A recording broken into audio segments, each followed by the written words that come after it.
Hello everyone, welcome back to my channel. इस video में हम स्टार्ट करने वाले हैं अपना chapter number 1, nature and scope of business economics. मैं आपको मॉड्यूल एक्सप्लेन करूंगी पूरा।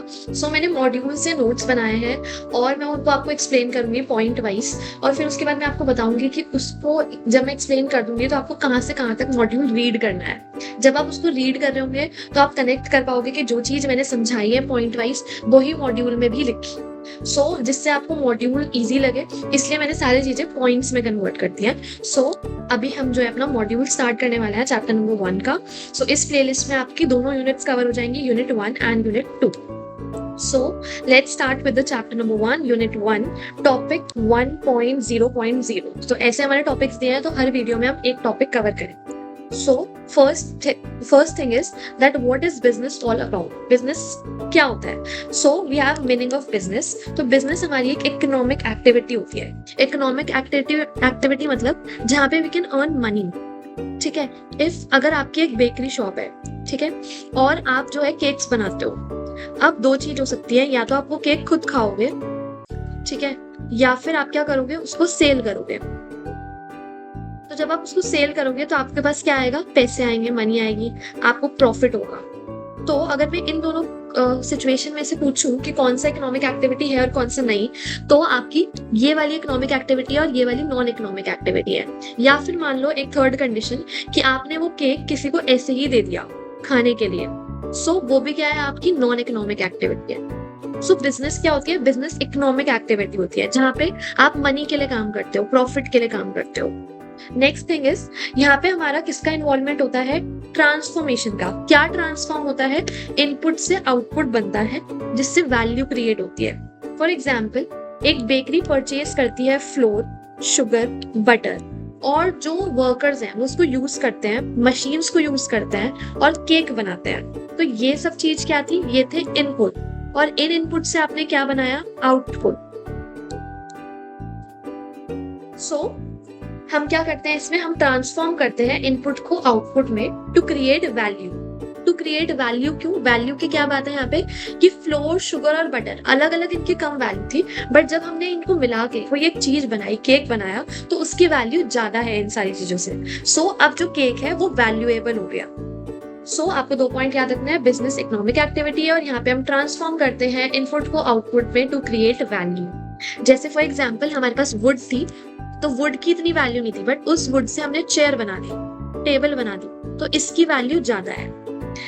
Now next is types of business. तो बिजनेस एग्जिस्ट करता है बहुत सारे सेक्टर्स में, manufacturing, mining, construction, agriculture, poultry farming, food processing, banking, insurance, health care, education, transportation, communication, इन सारी चीज में।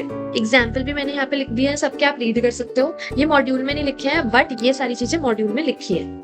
Next is essence of economic activity. तो हर बिजनेस क्या करता है, कन्वर्ट करता है इनपुट को आउटपुट में। कैसे, प्रोडक्शन प्रोसेस इसमें बीच में एक पार्ट है कि हम इनपुट को क्या करेंगे, हमारा इनपुट से क्या होगा, प्रोडक्शन प्रोसेस होगा, और फिर जाके वो आउटपुट में कन्वर्ट होएगा। जैसे कॉटन था तो कॉटन क्लोथ फैक्ट्री में गया प्रोडक्शन प्रोसेस के लिए और उससे बन गई शर्ट्स। नाउ मेन ऑब्जेक्टिव क्या है बिजनेस का, तो बिजनेस का मेन ऑब्जेक्टिव है, वैसे तो बिजनेस का मेन ऑब्जेक्टिव क्या है, प्रॉफिट मोटिव, बट इसके साथ साथ बिजनेस का मेन ऑब्जेक्टिव क्या है, creation of net value added. इसका मतलब कि जो वैल्यू होती है आउटपुट की वो ज्यादा ग्रेटर होती है then the value of input used. Like for example, अगर हमारी कॉस्ट जो थी वुड की 5000 थी, बट जो हमारा फर्नीचर बनाया हमने वुड से, लाइक अभी मैंने आपको एग्जांपल दिया था, वुड से हमने चेयर टेबल बनाई थी, तो वुड की इतनी वैल्यू नहीं थी, बट चेयर टेबल की बहुत ज्यादा वैल्यू है। हमारी जो वुड की कॉस्ट थी वो 5000 थी, बट जो हमारी फर्नीचर की कॉस्ट है वो 12000 है। तो यहाँ पे नेट वैल्यू एडेड कितनी है, 7000, ठीक है। This is net value added, जो कि हमारा मेन ऑब्जेक्टिव है बिजनेस का। Now inputs of business. तो बिजनेस के इनपुट्स क्या है, बिजनेस में हमें अलग अलग सोर्सेस चाहिए होती हैं और उसको हम इनपुट्स बोलते हैं, जैसे कि मैन, मटेरियल, मशीन्स, मैनेजमेंट, ये सब। नाउ जो इकोनॉमिस्ट हैं उन्होंने क्लासिफाई करा है फैक्टर्स ऑफ प्रोडक्शन को as land, labour, capital and entrepreneurship. Land क्या है, ये आगे के चैप्टर्स में डिटेल में भी आएगा, land, labour, capital and entrepreneur, but यहाँ पे अभी हमें शॉर्ट में दिया है कि लैंड क्या है, एक नेचुरल रिसोर्स है जो प्रोडक्शन में यूज होगी, for example land, water and minerals. तो ये क्या है, ये नेचुरल रिसोर्सेज हैं जो हम प्रोडक्शन में यूज करते हैं। Next is labour. सो जितने भी ह्यूमन एफर्ट्स हैं जो प्रोडक्शन में यूज होते हैं, जैसे factory workers, teachers, accountants. Next is capital. So man made resources जो यूज होती हैं प्रोड्यूस करने के लिए गुड्स, जैसे कि machinery, tools, buildings and computers. And the last one is entrepreneurship, the ability to organise and manage all the factors of production and take risk. So, a person starting a new business. Now, next is output of business. ये थे हमारे inputs of business, अलग अलग resources, अलग अलग चीजें जो हमें business में required है। Now, output of business, output क्या होगा, हमारा final goods और services जो हम produce करेंगे, like mobile phones, clothes, और services में क्या आ जाएगा, banking, education, transportation. Now, the next is types of goods. So, हमारे काफी सारे टाइप्स के गुड्स हैं, like we have consumer goods जो कंज्यूमर डायरेक्टली कंज्यूम करेंगे, जैसे कि television, shoes, mobile phones. Next is producer goods, जो गुड्स यूज्ड होंगे प्रोड्यूस करने में किसी दूसरे गुड्स, जैसे कि industrial machines, tractors, tools, equipments, ये सब। नेक्स्ट इज कैपिटल गुड्स, तो लॉन्ग टर्म एसेट्स जो हमारे प्रोडक्शन में यूज होंगे, जैसे कि फैक्ट्री मशीनरीज। ठीक है, एक बार खरीद लिए तो लॉन्ग टर्म एसेट्स है, ये हमारी प्रोडक्शन में यूज होंगे, हमारी फैक्ट्री में यूज होगा। Then private goods consume by individual who pay for them, जिसने पे किया है उसके गुड्स हो जाएंगे। If I have purchase the car, तो वो कार मेरी है, so it is private goods. Laptop, house. Then public goods जो सबके लिए अवेलेबल है और जनरली कौन प्रोवाइड करता है उनको, गवर्नमेंट, जैसे कि street lights, national defence, public parks. Next is merit goods, goods that are beneficial for the society, जैसे कि education, health care, vaccination and essential machines.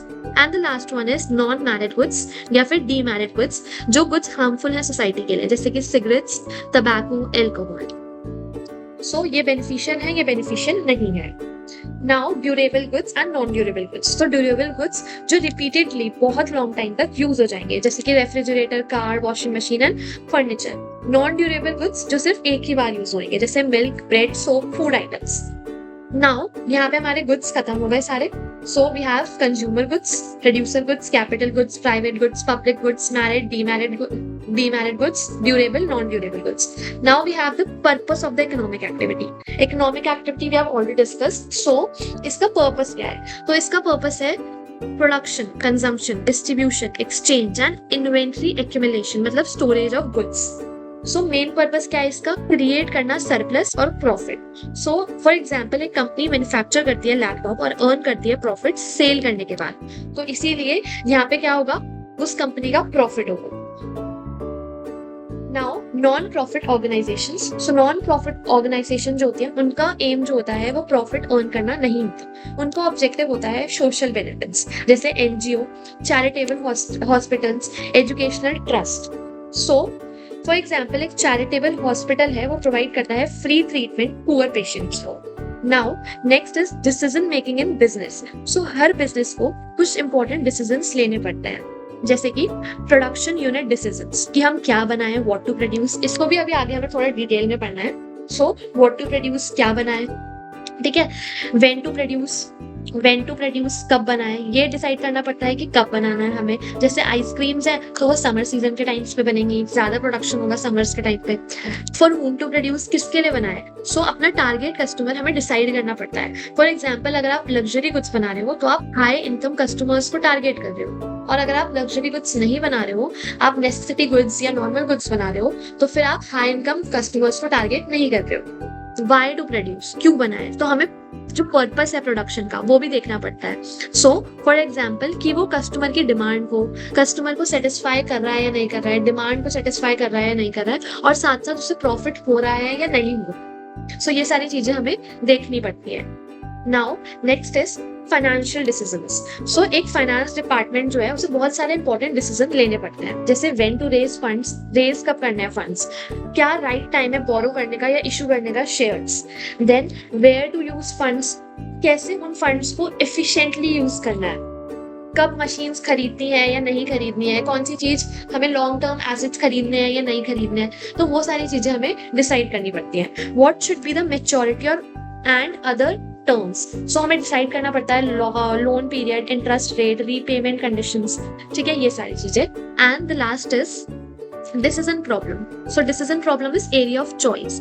Her business को डिसाइड करना पड़ता है, उसको चूज करना पड़ता है अलग अलग ऑल्टरनेटिव्स के बीच में। जैसे कंपनी के पास 50 लाख रुपीज है, तो उसके पास ऑप्शन है कि वो एक नई मशीन खरीद ले, या वो एक नई ब्रांच ओपन कर ले, या वो एडवर्टाइजमेंट पे अपने पैसे स्पेंड करे। तो उसको क्या करना पड़ेगा, उसको चूज करना पड़ेगा अमंग द चॉइसेस। उसके पास बहुत सारी चॉइसेस होंगी और उसमें से उसको चूज करना पड़ेगा, डिसीजन लेना पड़ेगा। Next is role of economics. So economics help करता है बिजनेस को एनालाइज करने में अलग अलग ऑल्टरनेटिव्स के बीच में, रैशनल डिसीजंस को लेने के लिए, चूज करने के लिए बेस्ट ऑप्शन, रिसोर्सेज को हम कैसे इफेक्टिवली यूज कर सकते हैं इसके लिए, और अचीव करने के लिए ऑप्टिमम रिजल्ट्स। सो अगर एक लेबर एक्सपेंसिव है, सो इकोनॉमिक्स जो है वो हेल्प करती है ये डिटरमाइन करने में कि ऑटोमेशन जो है वो रिड्यूस कर रहा है कॉस्ट को या फिर नहीं कर रहा है। ठीक है, like we have labours. Suppose हमारे पास दो ऑप्शंस है, या तो हम 100 लेबर्स रख ले या फिर हम 10 मशीन्स सेटअप कर ले। तो हमें इन दोनों में से चूज करना पड़ेगा कि हमारी कॉस्ट कैसे रिड्यूस होएगी। जिसमें भी हमारी कॉस्ट रिड्यूस होएगी हम वो वाला ऑप्शन चूज करेंगे। तो यहाँ पे हमारा फर्स्ट टॉपिक जो है हमारा what is business all about, ये फिनिश हो जाता है। इसमें हमने कितने पॉइंट्स कवर करे एक बार रिकैप करा देती हूँ। मीनिंग ऑफ बिजनेस, बिजनेस क्या है, फिर उसके बाद types of business, essence of economic activity, input, production process, output, main objective क्या है बिजनेस का, creation of net value added, input of business, business का input and output of business, then types of goods, then purpose of economic activity, main purpose क्या है, to create surplus and profit, then non profit organisation हमने discuss किया, decision making in business कि what to produce, when to produce, for whom to produce and why to produce, financial decision कि कब raise करने हैं funds, कहाँ पे use करने हैं, मैच्योरिटी और other terms, and next thing is decision problem, area of choice. Then we have role of economics, economics का क्या रोल है, इकोनॉमिक्स बिजनेस को कैसे हेल्प करता है, ये सारी चीजें हमने इसमें डिस्कस की। अब आपको क्या करना है, अब आपको मॉड्यूल रीड करना है। तो इसके बाद आप मॉड्यूल रीड करना कहाँ से कहाँ तक करना है वो मैं आपको बता देती हूँ।